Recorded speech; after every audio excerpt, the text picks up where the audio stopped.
There's no feeling more intense than starting over. If you deleted your homework the day before it was due, as I have, or if you left your wallet at home and you have to go back after spending an hour in the commute. If you won some money at the casino and then put all your winnings on red but it came up black.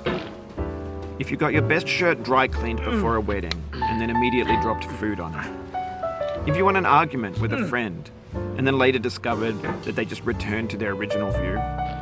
Starting over is harder than starting up. If you're not ready for that, like if you've already had a bad day, then what you're about to go through might be too much. Feel free to go away and come back.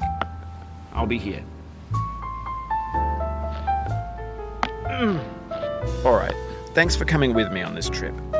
I'll understand if you have to take a break at any point. Just find a safe place to stop and quit the game. And don't worry, I'll save your progress, always, even your mistakes. This game is a homage to a free game that came out in 2002, titled Sexy Hiking.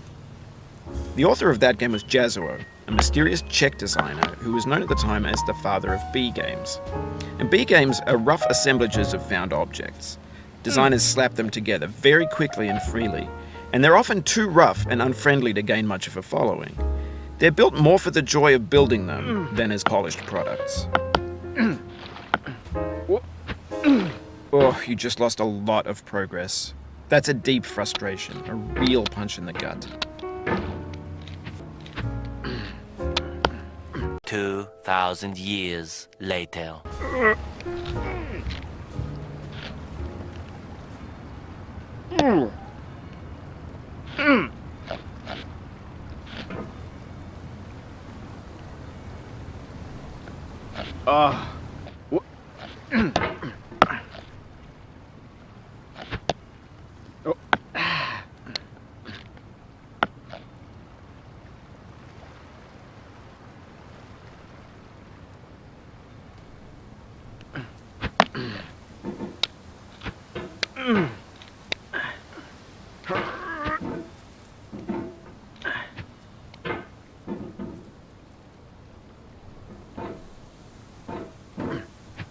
In a certain way, Sexy Hiking is the perfect embodiment of a B game. It's built almost entirely out of found and recycled parts, and it's one of the most unusual and unfriendly games of its time. In it, your task is simply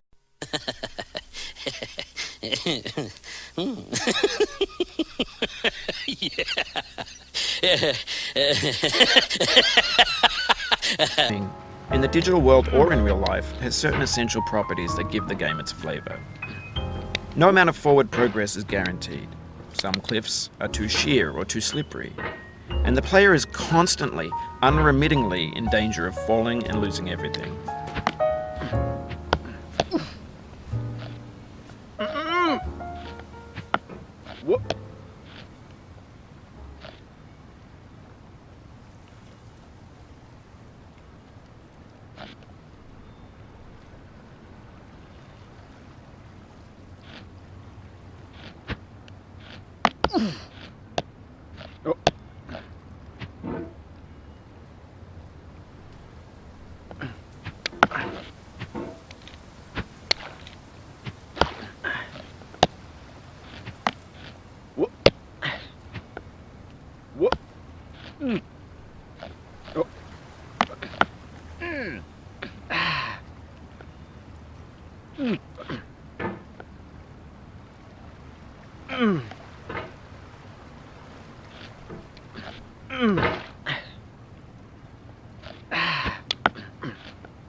A few minutes later. You start sexy hiking, it take you an hour to get over that tree, and a lot of people never got past it. You prod and you poke at it, exploring the limits of your reach and your strength, trying to find a way up and over. And there's a sense of truth in that lack of compromise. Most obstacles in video game worlds are fake. You can be completely confident in your ability to get through them once you have the correct method or the correct equipment or just by spending enough time.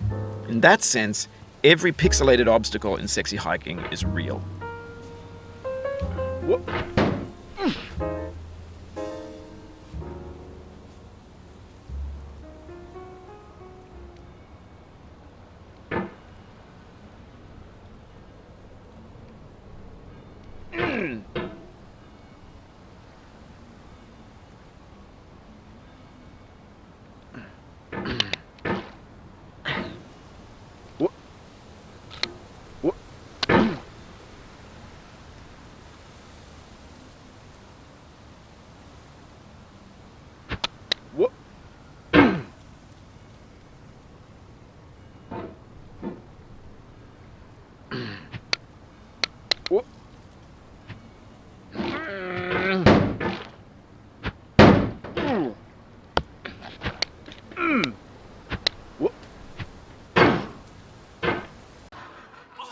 Not this again.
The obstacles in sexy hiking are unyielding, and that makes the game uniquely frustrating.